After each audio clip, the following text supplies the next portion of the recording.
Welcome back to Obituary. I'm Spencer Henry. And I'm Madison Reyes. And as you Geoffs can see, if you are watching on YouTube right now, we are so back. We are so back on camera, baby. On camera with our new set. Sets. Plural. Okay, we are doing a little plural action. Geoffs, we have been keeping a secret from you. And now it's time to talk about it.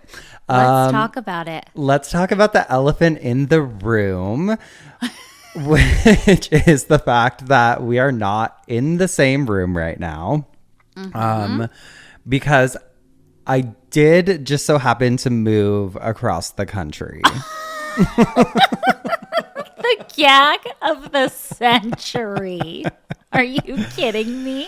We have to obviously talk about we have to talk about everything. It's been like so grating to us to not be able to just talk about it. And I'll explain more on that shortly. But I did move to Nashville, Tennessee with the champ. All's well. All's well. This has been a really, really chaotic time. But really good as well. First things first, obviously, you guys have nothing to worry about when it comes to the show and our friendship. Nothing is changing. In fact, I feel like we talk on the phone maybe even more than we did before. We are living on FaceTime with each other, but we're also still seeing each other. So Madison, you came out here before our Tulsa show. The champ will be working in LA on a monthly basis, and we're going to figure it all out. We'll be going back and forth. And then obviously when we can't be together, like for instance, probably November, December with the holidays and everything, if we see each other during that time, I want to just see each other and not work. So we'll probably just be remote. But we actually planned on telling you guys sooner, but we were waiting for our wallpaper and getting our little houses set up so that we could record together. I'm freaking out right now because this feels like a scary secret. Like it feels like I don't ever you guys, one thing you can say about us is that we keep it fucking real. So not telling you guys was weird, but you also need to understand this happened very, very quickly. Like shockingly quickly. Yeah. Very, very quickly. So let's go a few months back. Towards like the end of July, the champ had this great opportunity to talk with this company that he's been interested in working with. And they were like, hey, we're going to fly you out, blah, blah, blah. They did that. And it still didn't feel like a real thing that was potentially going to happen. And so... Well, it still doesn't feel real. It's, to be honest, still very not real. He ended up loving it, hitting it off. We had a huge talk about it. Obviously, the first person I talked to was Madison. And that was during that time, he's like, you can talk to Madison about this. Like we were keeping everything just on the hush until we knew for sure. But he's like, you could talk to Madison. So I talked to Madison. And then the next step was to talk to our families. We wanted everyone's input. Everyone's like, you know what? You guys don't have kids yet. Now's the time if you want to do a move like this. But also, and I know this was your experience as well, girly. Every single person that I told I am moving to Nashville, Tennessee was like, what is Madison going to do? Like, what about Madison? Is she gonna, like, what's going on? Is she gonna move? Blah, blah, blah. And I'm like, we'll see. Let me test the waters first. But no, I will not be moving. But it's fine. It's a 3-hour flight. I live by an airport. It's so quick and easy. And it was it was really fun going out there because I went out there a few days before we had to go to Oklahoma. And that was really nice because I feel like we got to just hang out as best friends, like nothing work related. So that was really cool. And it was cool just to explore with you. And I really, really love Tennessee. I really love where you are living. It's beautiful. I know we won't say here, but it is so pretty. You're there, especially in time for fall. I feel like the leaves are changing and falling and crisp air. It's perfect. It's beautiful. Now, during the summer, you may want to come back. You want to come back this way.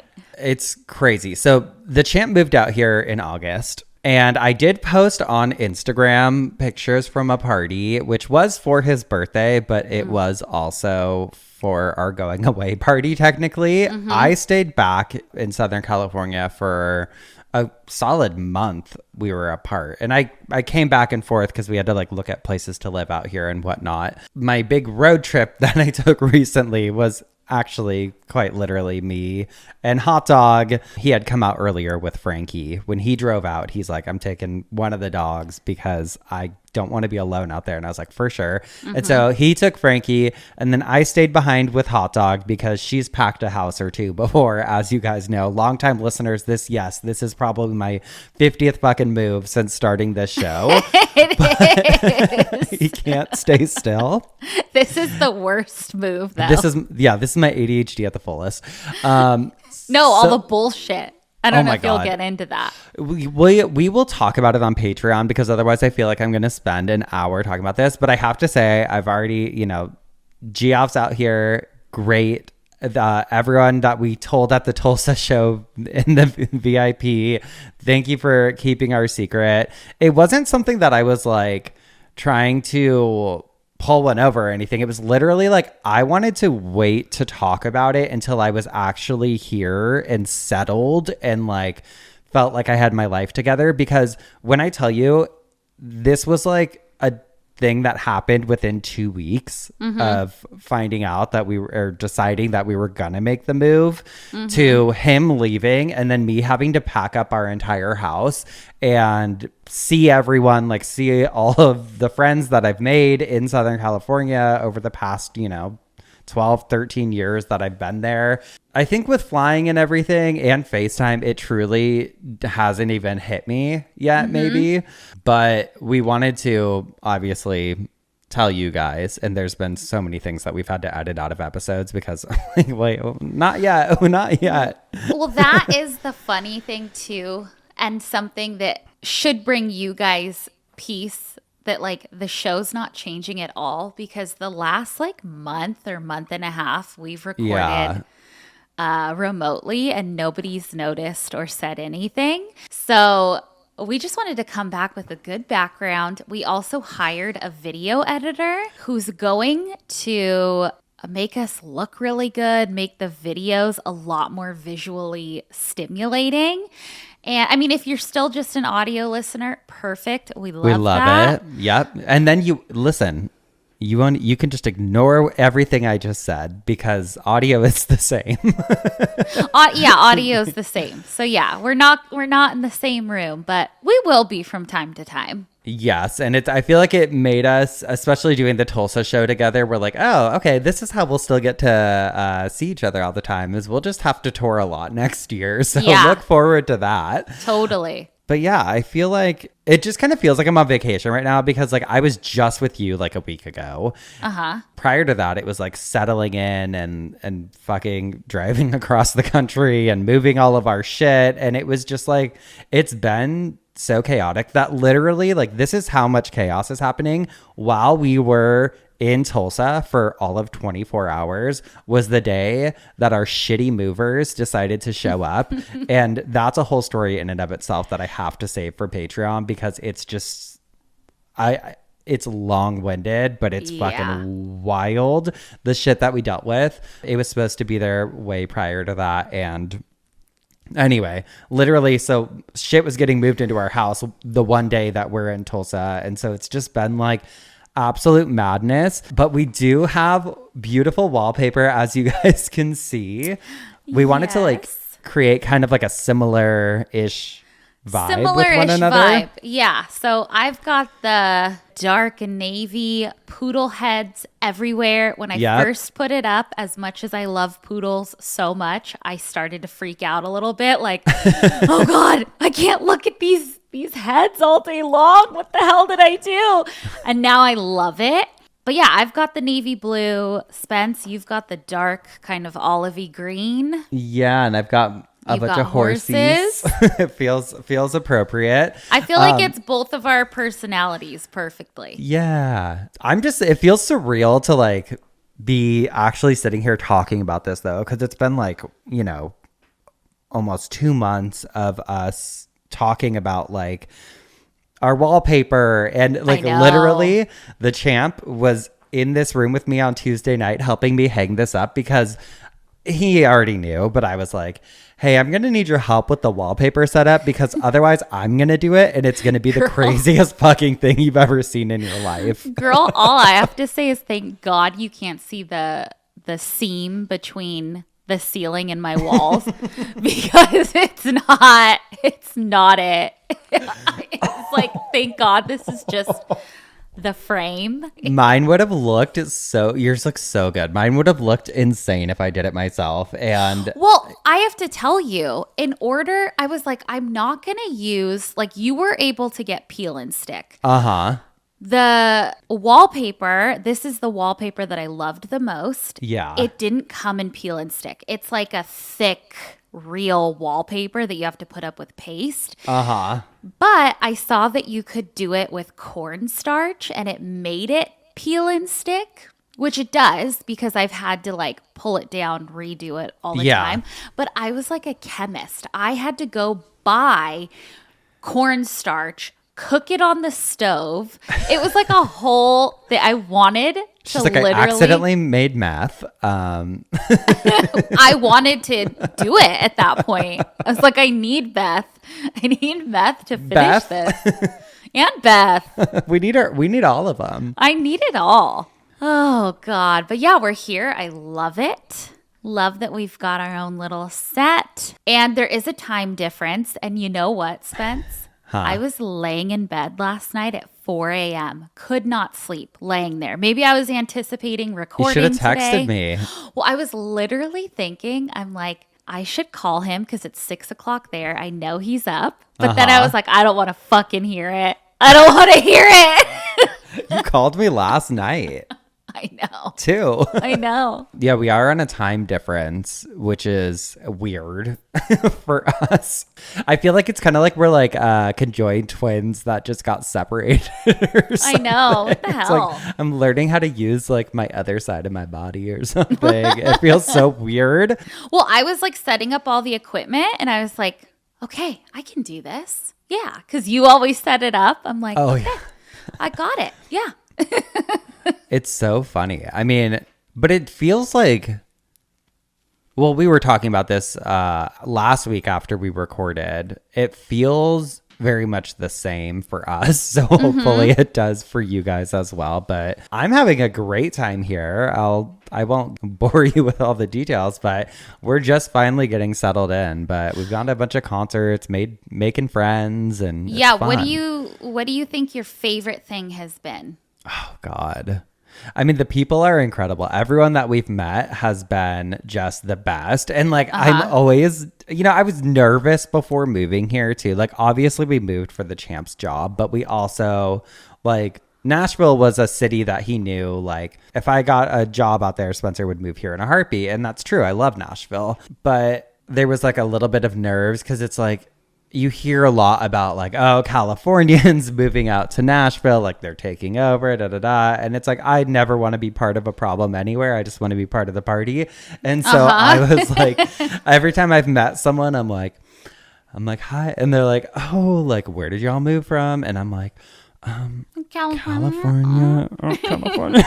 But everyone's been incredible. Like, people are so nice. I've really noticed, and it's something that I just admire so much about the people here, is that you and I love small talk. We love to like, oh yeah, we'll talk to anyone about anything. We're just constantly yapping. Right.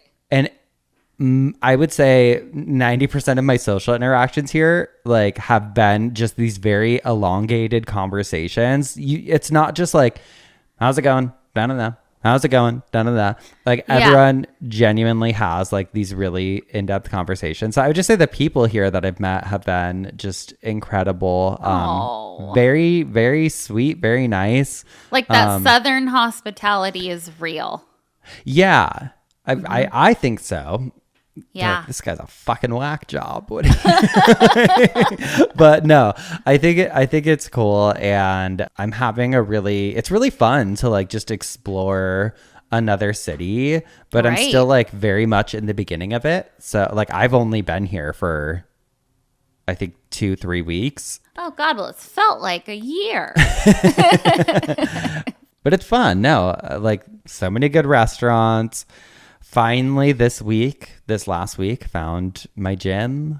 And one of the weird things about moving is like, I think I really downplayed everything in my head because I'm like, okay, it's not a big deal. Don't let it be a big deal. You're going to be doing your day-to-day routine. You're waking up. You guys are walking the dogs. You're going to work and then go to the gym and then I work from home. And so truly, a lot of my day-to-day looks and feels very similar right now. I just feel like I'm just in a different house and like obviously a different environment, but it's right. I love it. I'm having so much fun. Well, good.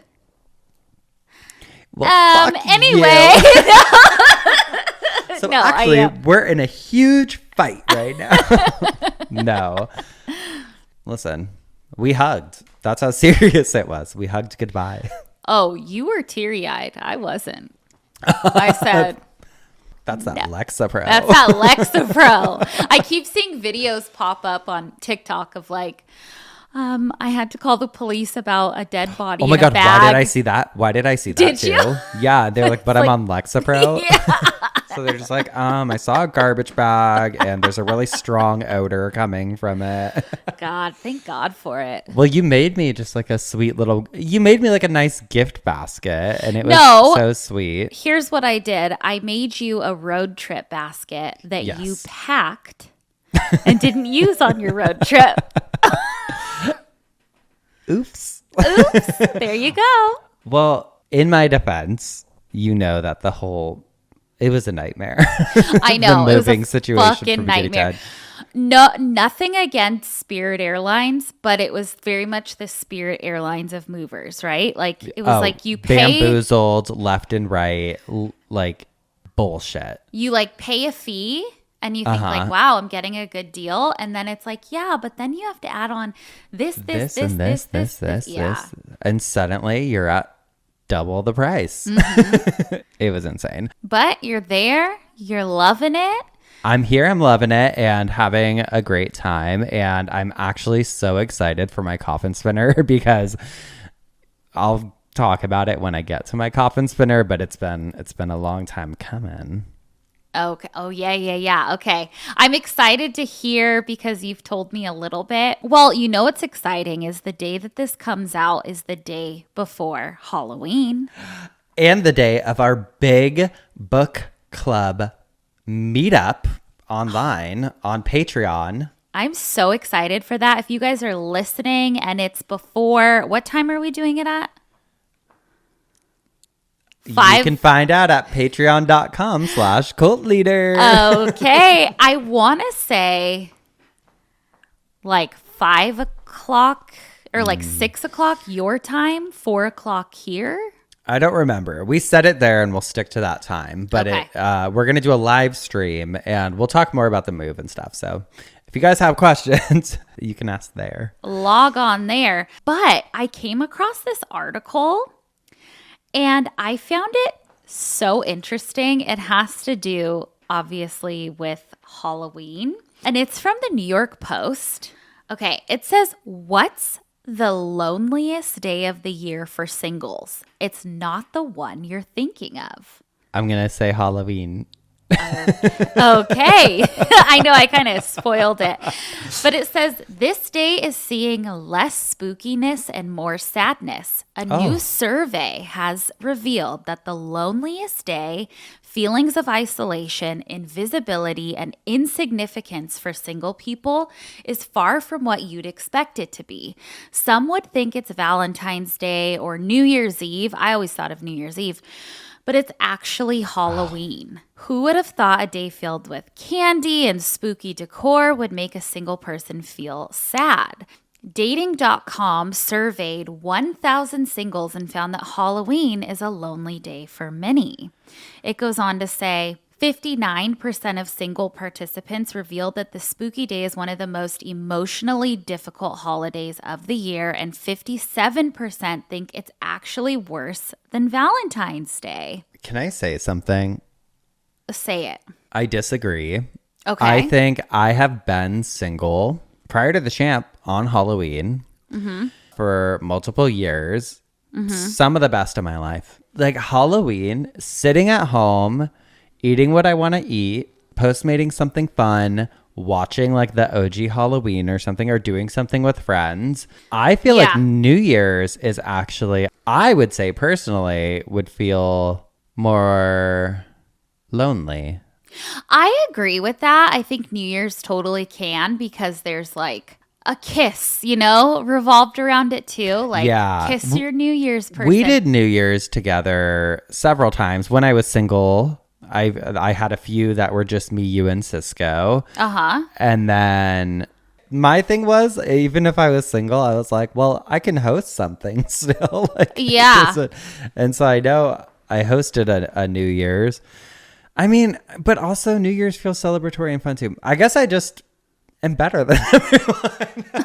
I guess so. I just don't get sad.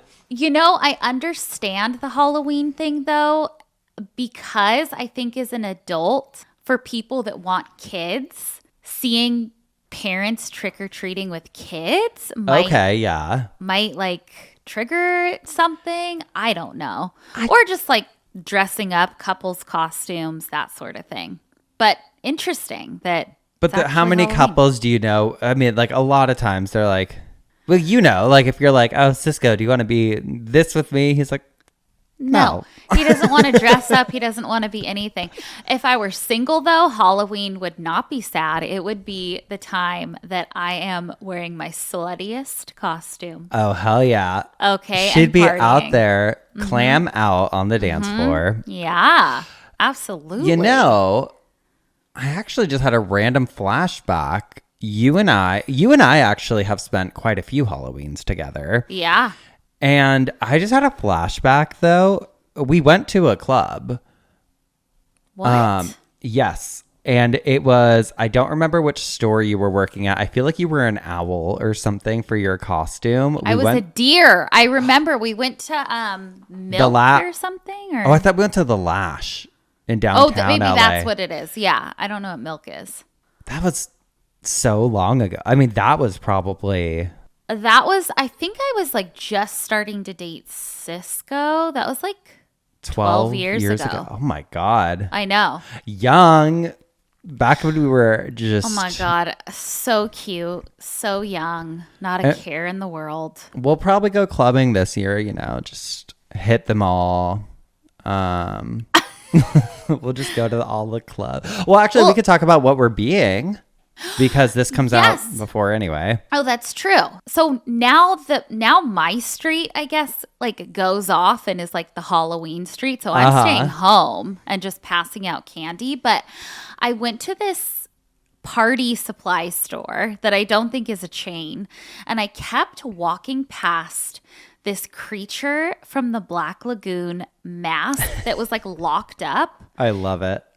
It was so pretty. Like I'm hosting like a pumpkin carving thing. And so I was like getting supplies and stuff there, but I kept walking past it and was like, I have to have that. Yeah. And I did. I bought it and I was like, okay, I'm going to wear this mask and I'm going to have like a very 1950s silhouette and like a skirt and sweater and heels but then have a big green mask on my head. I love it so much.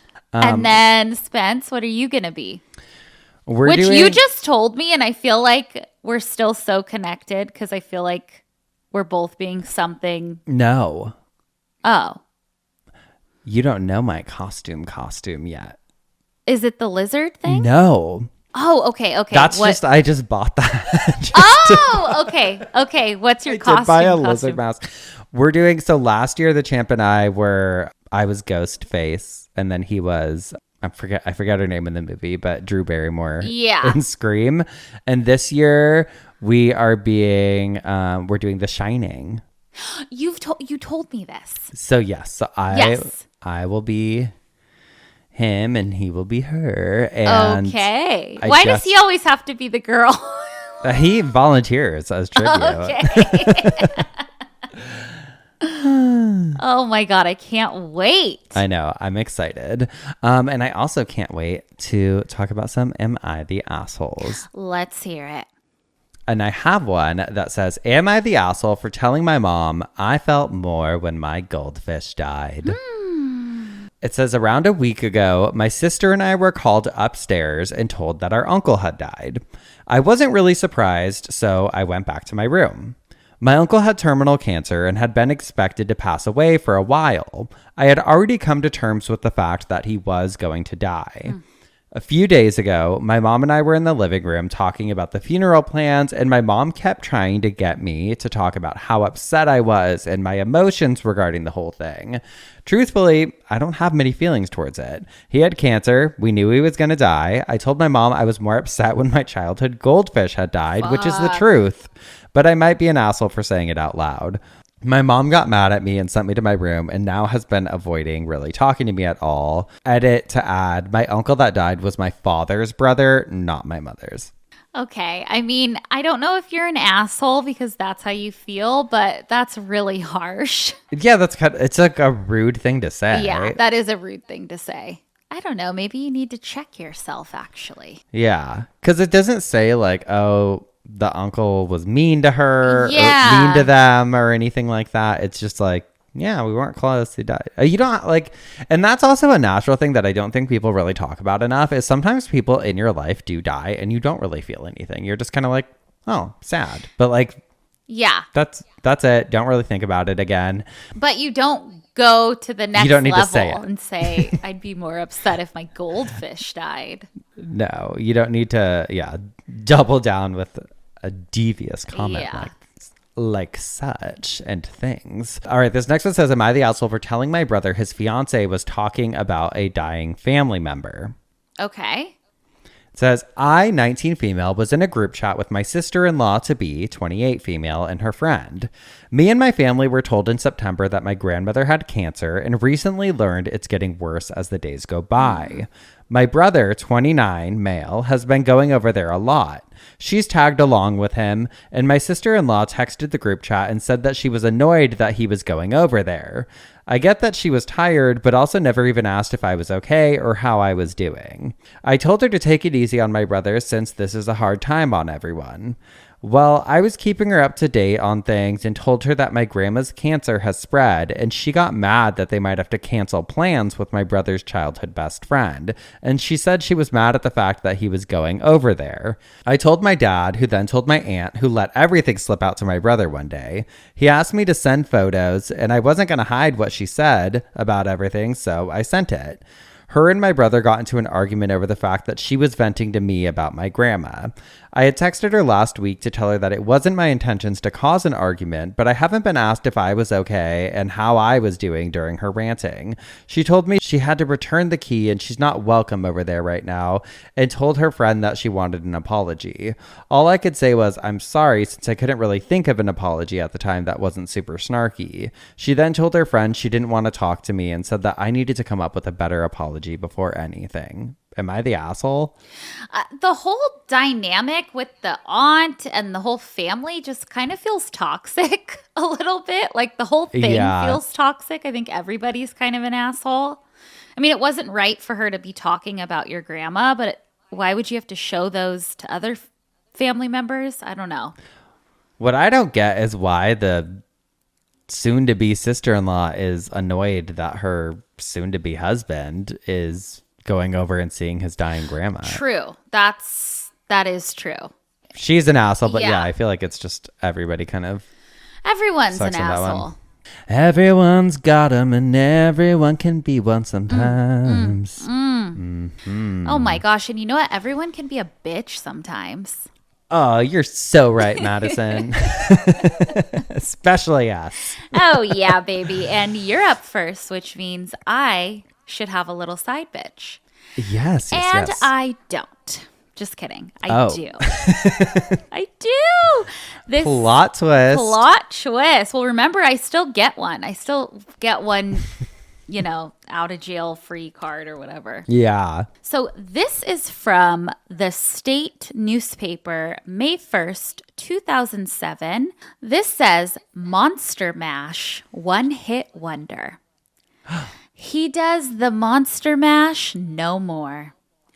Bobby Boris Pickett, whose dead-on Boris Karloff impression propelled the Halloween anthem to the top of the charts in 1962, making him one of pop music's most enduring one-hit wonders, has died of leukemia. He was 69. Rest in peace to a legend. That is like the Halloween anthem, I feel like. It's so good. It's so good. I used to, when I worked for Big Brand, we used to throw activations and events all the time, and I became friends with the DJ there, and her name was Shannon, and I'd always be like, Shannon, play the Monster Mash, and it wouldn't even be October, and everyone like was so corporate. Sometimes they're like, why is the Monster Mash playing? Oh, live a little. Monsters are year round. It's not just for one day. Honestly, I feel like, it's really trying to incorporate Halloween more into everyday life. And we're wearing the colors right now. Oh, yeah, I have a skirt. Ooh. And I have a shirt, and then I have my black and orange hat. And I wore black pants. And I've got orange hair. We're doing it. We're doing it right. Doing it, okay? We love Halloween. Can't say we don't. Can't say we don't. But I can say that we got to take a quick break. But when we come back, I'll tell you what had me spinning in my coffin this week. Alrighty. We'll be right back. And we're back. And Spencer, before I hear what had you spinning in your coffin, we have another update. Bigger news. Yes, this is Yaki, and he is officially ours. Yes. And he is a bearded dragon, and he's an old boy. He's like almost 9 years old. And we love him so much. We love Yaki. He's so sweet. Yaki, what do you have to say? Okay. Exactly. And we weren't trying to keep Yaki from you guys. We just wanted to wait till he was settled in and it was official. I wasn't trying to lie or tell any fibs. We just had to, the adoption process was a little bit long. It was, yes. A little bit of, drama. And so now he's here and we love him so much. I moved away and she said, I'm just going to get the big old lizard. You know what? One lizard left and now I needed another one. Oh, God.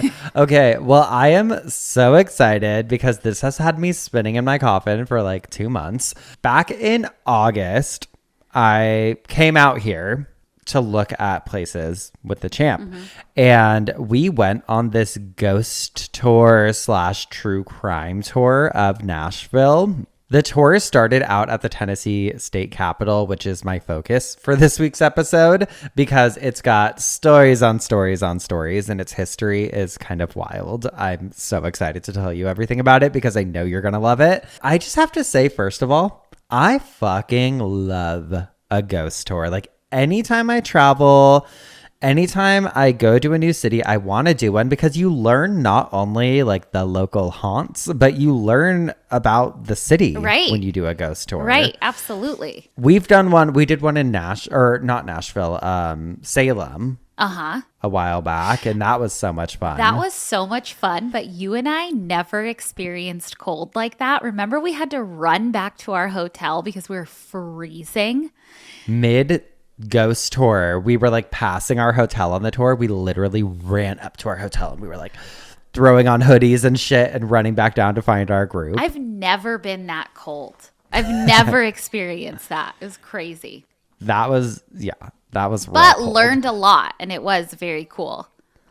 So fun. I mean, it's like everything that we like to learn about, of course. Like, and we get to walk around and see shit. Right. Sign me up. And so the champ agreed to do this ghost tour with me.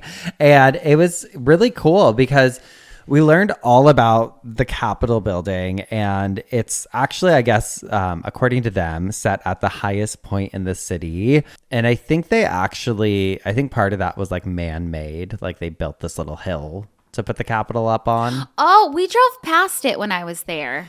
Yeah, I pointed it out to you. It is on like a hill. Yes, yeah, okay. But whether that is a natural little hill or not, I can't say for certain, because there were things that I learned on this ghost tour that once I started researching for the episode, I was like, okay, that's not true. So now I want to go back and I've got a lot to say. Oh, actually. You Californians coming in thinking that you know everything. You want to come into my city and tell me about the ghosts? Anyway, we're gonna work our way from the ground up, the underground up. Okay. Actually. But I gotta talk a little bit about the building's history first. And you'll want to pay attention to this because I'm not just fucking giving you a history lesson for no reason. You know there's gonna be something wild. Okay. So the building was designed by this architect named William Strickland, and we'll come back to him later. But the building took place over 9 years, the construction between 1845 and 1859. It cost, I think, like hundreds of thousands of dollars at the time, which would equate to millions in today's monies.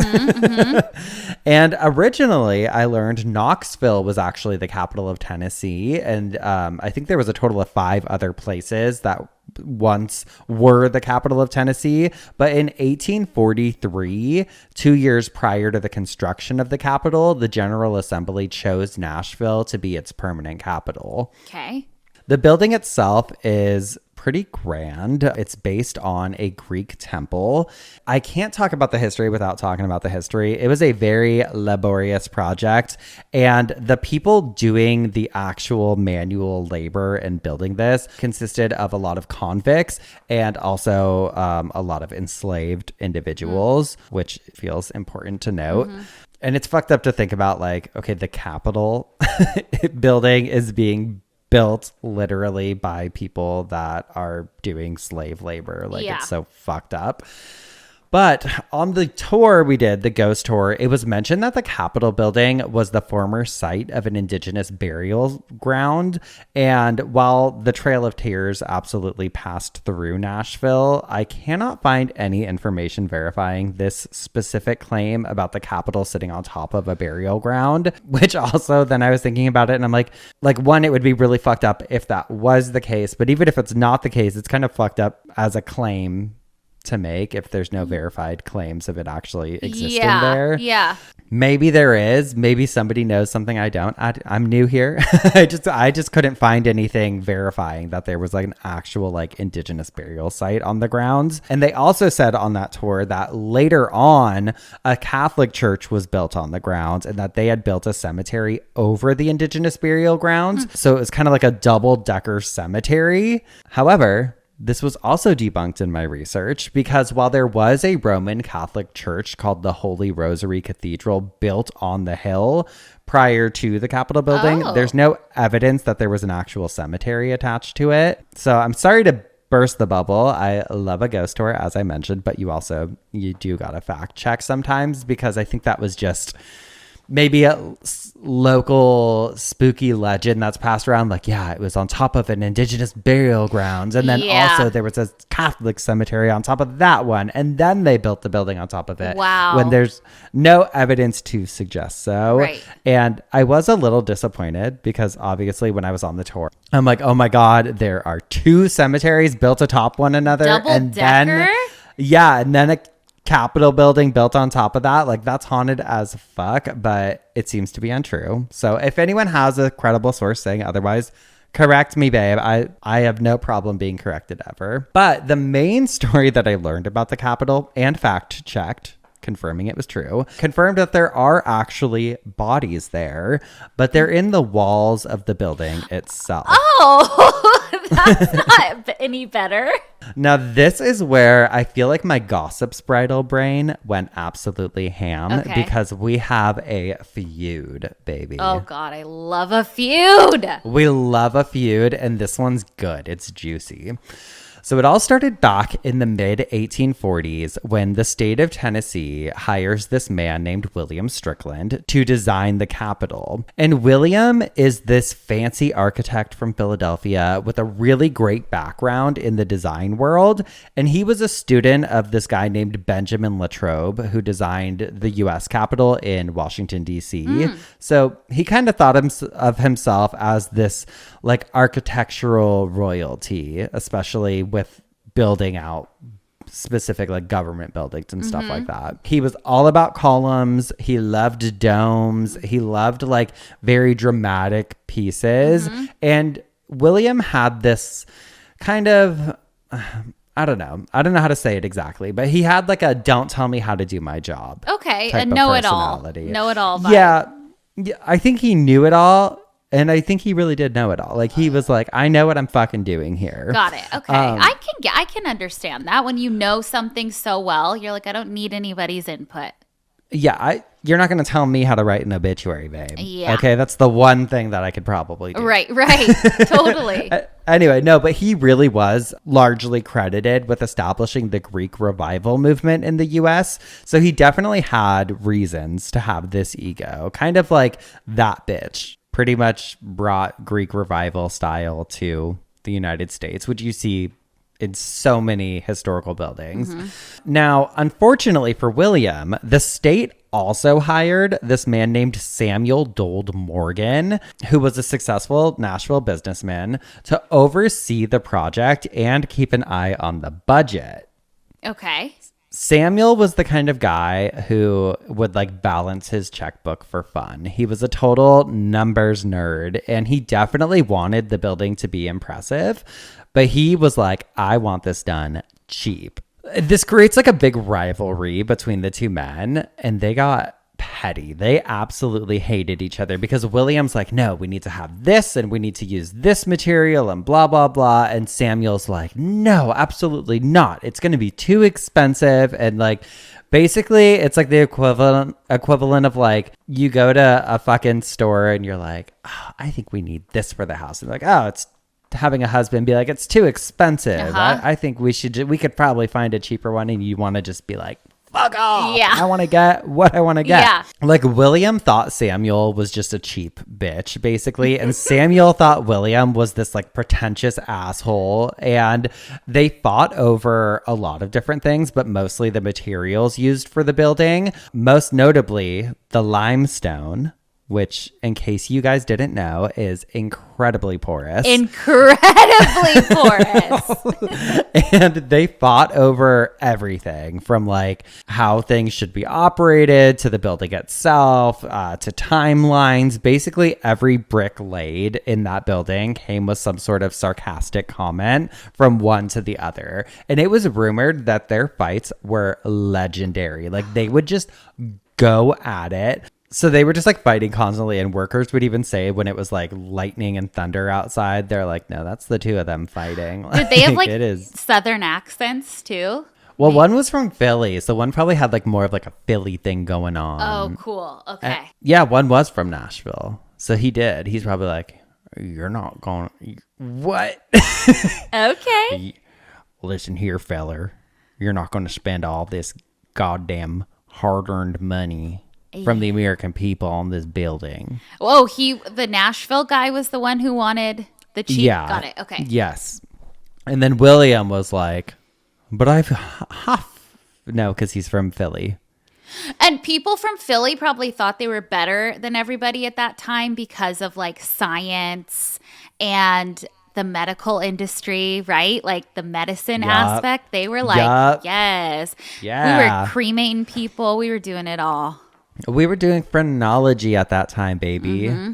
Yeah. But I just love that it's so well recorded and well documented, like how much these two men just hated each other and like would go at it.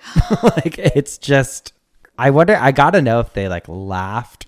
I wish I could hear the actual insults themselves because everyone says they were so petty. And I'm like, I wanna, like, did he go after, like, one of them, William, I believe, had these like really intense sideburns. I'm like, did he talk shit about them? Like, I wanna know. It's funny because it's like sometimes you look at people with such a crazy feud. You're like, you guys are so alike and you would be best friends if you just got over your shit. Yeah. Totally. But here's where things get interesting. So William Strickland, the designer, unfortunately dies in 1854 before the project was finished. Okay. And I have his obituary. It says, death of Colonel William Strickland. This gentleman, the architect of the state capital of Tennessee, died in Nashville on the 6th instant. He was one of the most distinguished architects the country has produced, and the magnificent capitol, his last and greatest work, will be his appropriate monument. By an act of last session of the legislature, a vault in the basement is set apart for his burial place. Wow. So William loved the building so much, obsessed over it, really, that he asked to be buried inside of it. Okay. And they granted his wish, and he is entombed in the northeast corner of the Capitol's foundation, forever guarding his masterpiece. Wow.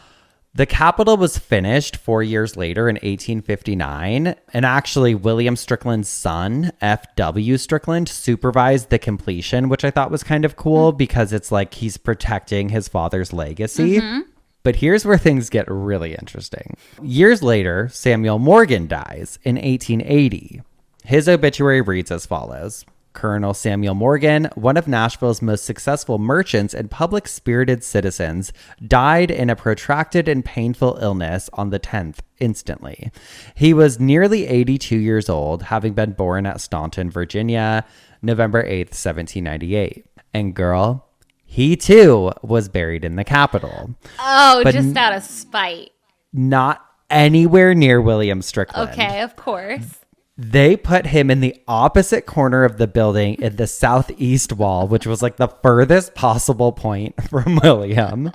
So today, both of their bodies are there, entombed in the same building, sealed into opposite corners, like two kids on timeout for all of eternity. Oh, I love it. They're probably still feuding. Rumor is they never stopped bickering. So security guards and night staff have all reported hearing footsteps echoing throughout the empty corridors. There's doors slamming shut on their own. And people say you can hear arguing in the basement. And people swear that if you stand quietly near the walls at night, you can still hear them debating. And I have pictures that will include of their burial spots, because you could just like walk up to the wall and it's like, it has their plaque and where they're actually buried. So stood on that wall. It was crazy, but they're also not alone there, which I thought was really interesting as well, just for a Capitol building to be a burial site. Yeah. So it's also home to two more permanent residents, and that is President James K. Polk and his wife, Sarah Childress Polk. James Polk was the 11th president of the United States, and he died in No clue. and he died in 1849, just a few months after leaving office, likely from cholera. Oh. And he was originally actually buried at his plantation, Polk Place, just a few blocks from the Capitol.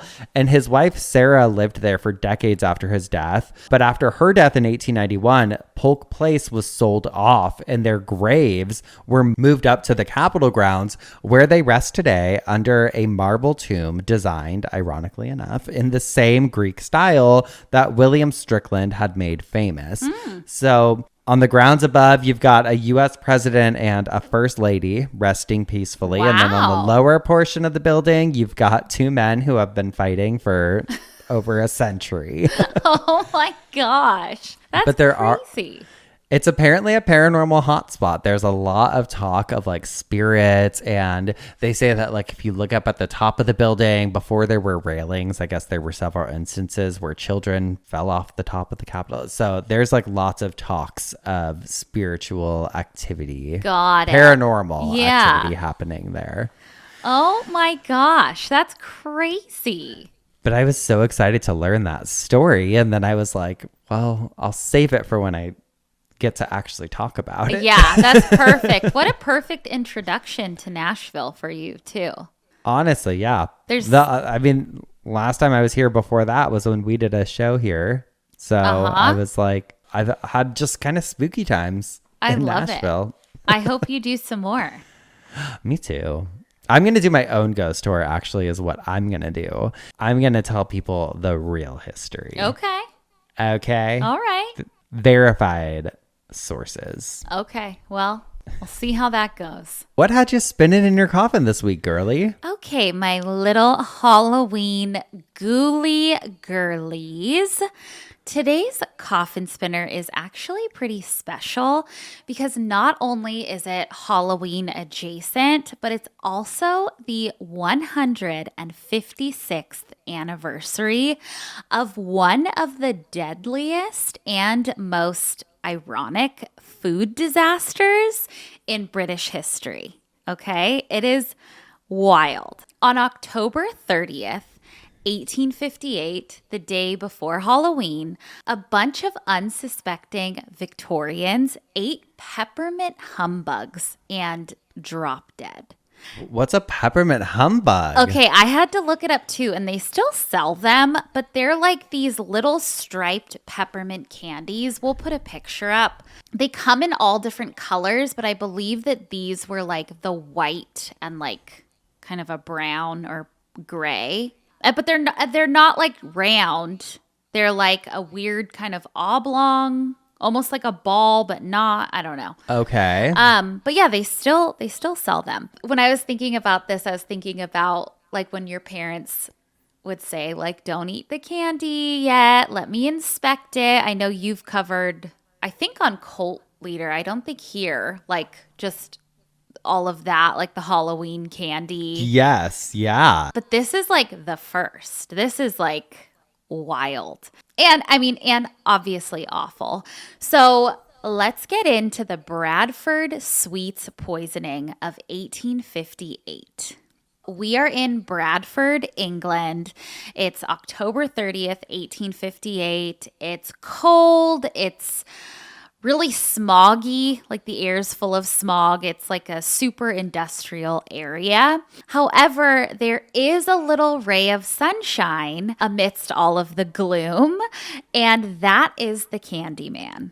The Candyman. The Candyman. This specific Candyman is a market vendor named William Hardiker who sold candy to everybody in the area. His nickname was Humbug Billy, and he was known for his peppermint humbugs. So he's doing his thing that day. He's hawking a ton of candy, making money, etc. Now, around this time, like this time period in history, most candy sellers would have to bulk out their sweets with filler. And we've actually covered fillers here in Victorian food, but I don't think we've touched candy. But as a refresher, they would use things like chalk or flour or even plaster of Paris. Oh my God, remember? Yeah, like in breads and stuff. But it wasn't deadly. I mean, I guess over time, but it wasn't what I'm going to talk about. It's not that bad. They did this, I guess, because sugar was extremely expensive. So awful, unhealthy filler is what they turned to. I just saw that like Queen Mary or one of them she loved fucking sugar so much that her teeth turned black. Oof.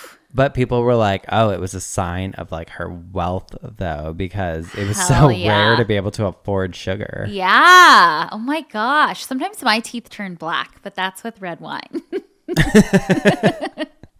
I'm wealthy. Okay, but Humbug Billy was just the salesman. Like, he didn't make any of the sweets. He would buy his humbugs from a guy named Joseph Neal, who ran a confectionery down the road. And Joseph was like the wholesaler of candy. He had a candy maker who did everything. Okay. And also Joseph Neal, in turn, would send his assistants out to go get cheap filler from places. So he had like a whole business going. Got it. The cheap filler that they would use was known as daft, which I believe could be a number of things, but I believe it was gypsum, which is like a white powdery, almost like a flour. Okay. And so he sent his assistant out to go pick up some more daft. And during this time, you could go and visit the local pharmacist for things like this. Like, you didn't go to the grocery store, you went to the pharmacist for stuff like this. So the assistant goes, but the actual pharmacist, whose name is Charles Hodgson, is sick in his bed. And so he has an apprentice working for him and kind of managing everything. The apprentice is named William Goddard. So Charles is like instructing William Goddard to grab the daft for Joseph Neal's assistant. Got it. Okay, so he's like, just go grab the daft from the barrel in the corner. So the apprentice grabs a barrel of white powder, fills up a sack, and hands it to Neal's assistant. The whole thing is just sketchy and Victorian and like just weird, you know? Spoiler alert, he did not get daft. He accidentally grabbed arsenic. Oh, we know what that does. We know what that does, and we know that these fools were not unfamiliar with arsenic. Arsenic at the time was in rat poison, in cosmetics, in wallpaper, in everything. Yes. You name it. But it was a low enough dose to cause harm over the years and not kill you instantly, like in cosmetics and that kind of stuff. Not here, though. So yeah, arsenic is poison, and it looks a lot like flour. But good to know. Good to know. Good to know. It obviously kills like poison, though. Not Cisco's like flour. like, is that why you made me those powdered donuts the other night? Yeah, I know. Just kidding. I want the record to show. Yes. It was a joke. It was a joke. This comedy podcast. Hello, number one. Number one. Oh my God, hell yeah. I know we were number 2 for a while, but I guess number 1. Yeah, number one. Wow. Okay.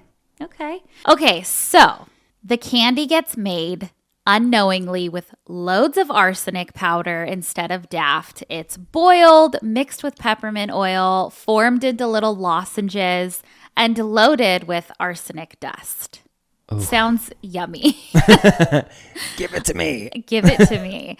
Now, back to Humbug Billy, the candy salesman. He gets the batch of peppermint humbugs and notices that the color is kind of off. Now, we know that it's kind of off because it's made with arsenic. Yep. He doesn't know that. So he's like, okay, I'm going to taste one and make sure that they taste okay. And they tasted okay. But he immediately gets violently ill. Like, immediately. Oh, shit.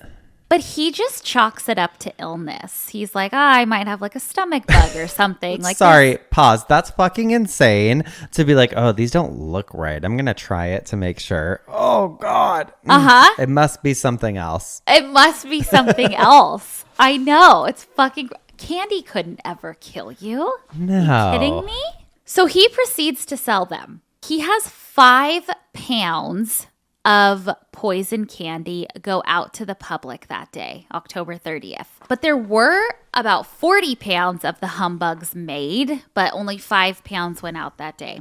Okay. People start getting fucking sick immediately.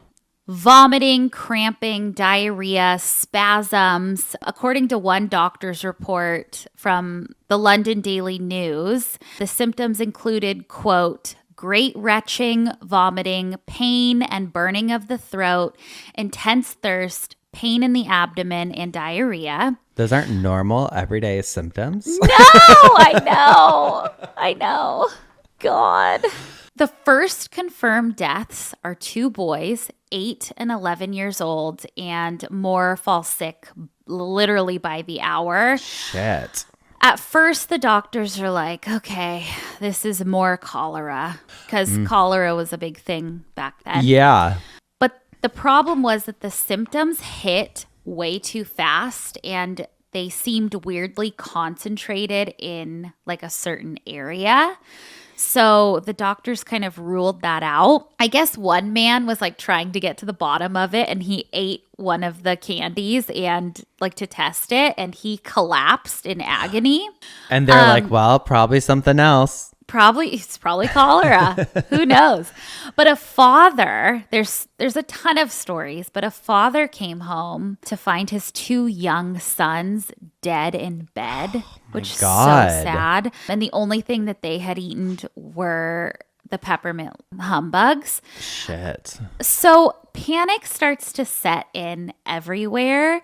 The Bradford authorities start sounding the alarm. Like literally, they are walking up and down the streets through the town between 11 p.m. and 5 a.m., shouting warnings at everybody not to eat any of the candy. Like they are waking people up out of sleep. They are putting posters out everywhere talking about a poison plague. And so everybody throws out their candy. But from the Bradford Observer, it says, quote, "The quiet slumbers of countless individuals were disrupted at midnight. 2 bellmen traveled through all the streets of town. Thus, every possible precaution to check the progress of the poison plague was put in operation." Now, when the dust settled, more than 200 people were poisoned and at least 20 people died from these fucking peppermint humbugs. Fuck. The sad part is most of them were children. I have a newspaper article that like lists the dead and their names and everything. And we've got 5 years old. We have 2 years old. We have 9 years old, 15, 16, 38, 2, 7, 4 to 21, 17. Like all very young people. Is that why people say bah humbug? I don't know. Maybe. We should look that up, actually. We should. So police start tracking the candy supply chain, and they go from Humbug Billy to Joseph Neal, who's the wholesaler, to the pharmacist assistant. They were all charged with manslaughter. And when that happened, everyone starts blaming each other. So like Joseph Neal says that he just followed normal procedure. Humbug Billy says that he was sick, so how could he do anything? And then the pharmacist assistant says that nobody warned him. So they were all like pointing fingers, and that none of them meant to hurt anybody. They just didn't know. So technically, nobody broke a law, and because there were no regulations for this kind of thing, they all got off. They were all... That's crazy. I know. But there weren't any regulations, so in the end, no one got convicted. The candy maker, the pharmacist, the assistant, like nobody got convicted, but the tragedy helped spark a ton of changes. So that included the Adulteration of Food and Drink Act, which passed, and then eventually the Pharmacy Act of 1868, which regulated the sale of all types of poisons. Oh, I kind of vaguely remember in our episode that we did you talking about that. One time you did an episode on like kind of the origins of like the FDA or whatever. And that was with the Poison Squad. Yeah. The FDA. Poison Squad. Yeah. Mm-hmm.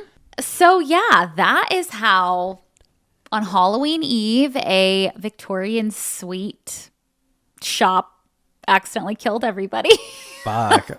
Us if we tried to open Oh my God, I know. Confectionery. A confectionery. Damn. I know. Very sad. So yeah, watch your candy. If you get any peppermint humbugs, don't eat them. That's scary. I'm so paranoid about food stuff. Like I feel like I have like I've always had OCD, but like I feel like I have like a food OCD ever since I had sepsis, where I'm so paranoid about fucking everything. Yeah. Because like, especially because that was from a really nice restaurant too. where I like initially got my food poisoning that turned into all that. So I don't know. It's nowhere safe. Yeah, I know. Safe. I mean, thankfully we're not doing arsenic anymore, just in a barrel. We stopped finally. Sprouts. we quit arsenic we're about 2 months clean from it. Yeah. And so that's why I had to move, actually. We were just enabling each other to do arsenic, and it was too much. It was too fucking much. Too much. Well, thank you for that. I hated it, but loved it at the same time. Just what I like. I have an old obituary today that I would like to share. Is it time for that? Perfect. Yeah, let's get into some. I just wanted to read mine. I was excited because it says Ghost Hunter is dead. Oh, no. Mr. Harry Price, Britain's best-known ghost hunter, died of a heart attack at his home in Pulborough, Sussex yesterday. He was 67 and collapsed while smoking a pipe after lunch. Oh. Mr. Price was honorary secretary and editor of the University of London Council for Psychical Investigation, formerly the National Laboratory of Psychical Research, which he founded. Mr. Price devoted many hours to vigils in haunted houses.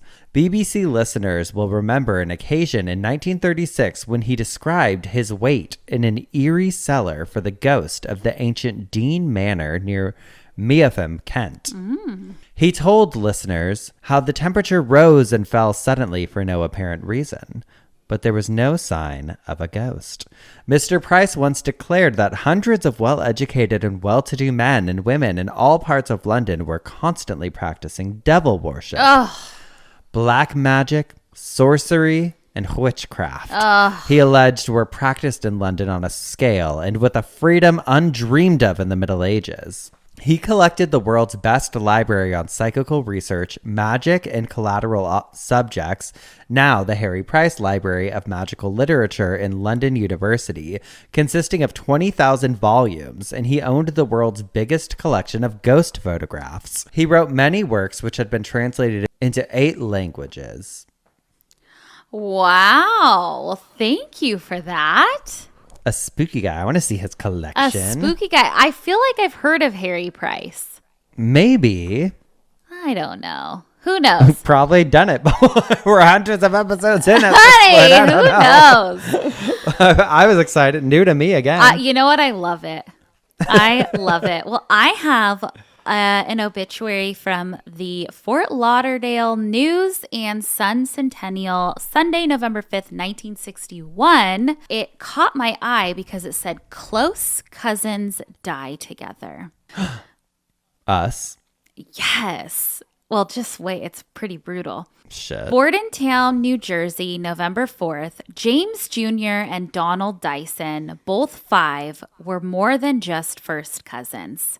They were extraordinarily close, said an aunt, Mrs. Doris Spolatini. More like brothers, they were always fighting, yet always wanting one another.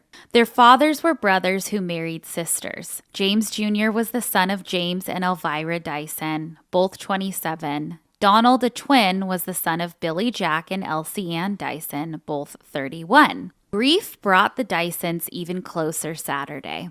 The young cousins, one son of each couple, suffocated together in a refrigerator Friday. Oh my God. Their bodies were found in sitting positions, hands clasping each other at the wrists. The refrigerator was on a side porch of a house being vacated by Ralph Cacase. A 300-man search force began looking for the boys when they were reported missing at 5:30 p.m. At about 9:45 p.m., searchers passed the house and asked if the youngsters had been seen. The answer was no. A policeman asked Ralph Tagg, who was helping Cacase move, if he would check the refrigerator as a matter of routine. Tagg opened the door and discovered the bodies. Burlington County Coroner Peter W. Smith ruled death was accidental due to suffocation. Police said the boys apparently climbed into the refrigerator and the door slammed shut behind them. Billy Jack, Elsie Ann, and Elvira required medical care after learning of the deaths. James Sr. learned of his son's death at Evansville, Indiana, where he had gone to make a new home for his family. Dyson was a native of Evansville and had moved his family between Indiana and New Jersey several times in the last few years, according to Mrs. Spilenti. This time, he was going to stay there. He was to meet his wife and children there Saturday. Instead, Dyson flew here for his son's funeral. Oh my God. That's sad. Yeah, girl, what the fuck? Way to bring it down. I know, I'm sorry, guys. I just thought that was so interesting. It is really interesting and fucking so sad. Terrible. I couldn't imagine. Well, let's get our minds off of that Okay. because we gotta laugh a little bit. We do. My girlie. We do. We have spun in our coffins. We have bitched our obituaries. That means it's time for some dumb Ass criminals. Look, we can still do that. I'm gonna send you mine. Okay. I got it. Okay, play it. This is Ring camera footage captured this morning. A woman can be seen jogging past the house, but things go south when she comes back, rolls up her sleeves, and punches one of the witch decorations down to the ground before running off. What? But it doesn't end there. She comes back again to knock down the remaining 2 decorations with her elbows. The woman the who lives fuck here is her says these are problem? handmade decorations. She has no idea who this is or why. Oh, they are what doing a this. menace. I just wanted to stop, really, that's it, because the kids really do enjoy it, the neighbors, especially when they come out at night and do their walks. It's really disheartening, and not only that, not to just do it wings once, are all but twice. messed up, too. I take it kind of personal at that They're point. like, the fuck you did know? I do? Yeah. Oh, she's back? You're looking at video from the evening of October 11th, the first time this happened. A woman who appears to be the same person jogs past the home, stopping to stare at the decorations. And just like this morning's incident, she comes back No. and punches all 3 of the witch decorations down to the ground. So far, we have not heard of anything similar happening to other neighbors. And precautions are being taken. A police report has been filed. Oh, if somebody did that to my Halloween decorations, I would go out there and knock them out. They would get their shit rocked if Yeah. they did that to my decorations or yours. I'd fly back just to kick their ass. Oh, But hide also- out and wait. Gee, I wonder who's single on Halloween. Oh, yeah, I think it's that lady. That's why she did it. I'm mad they blurred her face. I want to see her. I want her publicly shamed. I guess the video is floating around next door. You can see it unblurred, I learned. But yeah. Okay. But I don't want to get sued, so we'll just leave it as is. Okay. Well, she committed the crime Yeah. So she should do the time. in public. Burn her at the stake. I don't think that's illegal. I mean, as a lawyer, I don't know. As your official legal counsel, which, by the way, we're now offering obituary legal counsel, right? to No, us we're at- not. That to will us get at us in obit- trouble. No, we're not. Allegedly. Oh, God. Well, I have one from 2008, but I just loved this woman's mugshot. This is from Fox 19 Now. Is it mine? Were you locked up in 2008? 2008. I was. Fuck, I wish I had your mugshot. Me too. Oh, God. It probably looks nuts. Yeah. This says, woman in cow suit had been arrested many times. This Oh, shit. lady. I hope we can put a picture of her. Oh, that's good. So, this says, a Middletown woman is behind bars charged with disorderly conduct after she was arrested while wearing a cow suit. It happened Saturday in the 3100 block of Wilbraham. Police say Michelle Allen was getting in the way of traffic and chasing children while wearing her cow suit. She's also accused of urinating on a neighbor's front porch. Just wait. According to the police report, Allen smelled strongly of alcohol and threatened the arresting officer. Police say this is the 50th time she's been arrested. Even after 50 arrests, this was still a surprise, said Major Mark Hoffman with Middletown Police. Alan was also wearing the cow suit when she appeared in court Tuesday morning. Okay. And her antics didn't stop there. She got up to the court and was challenging people to suck her udders. Mother udder. I love her. Love her. I want to interview her. I know. It goes on to say, I guess she served in a jail cell 30 days. I hope they let her wear that suit. It's black and white. It's black and white. I just love that. I would have loved to seen that. Love but her. arrested 50 times, that's pretty wild. A menace. I know. Absolute menace. Well, if you Geoffs are listening to this on the 30th, tune into our Patreon live stream tonight. We can't wait to chat with you all. And the rest of you, we'll see you next week. We hope you have a happy Halloween. Oh, happy Halloween. Please play Monster Mash for us. And read our big spooky book, Obituary, the Big Hot Book of Death. Yes. Yeah. And we'll see you next time for some more coffin spinners and dumb criminals. Goodbye.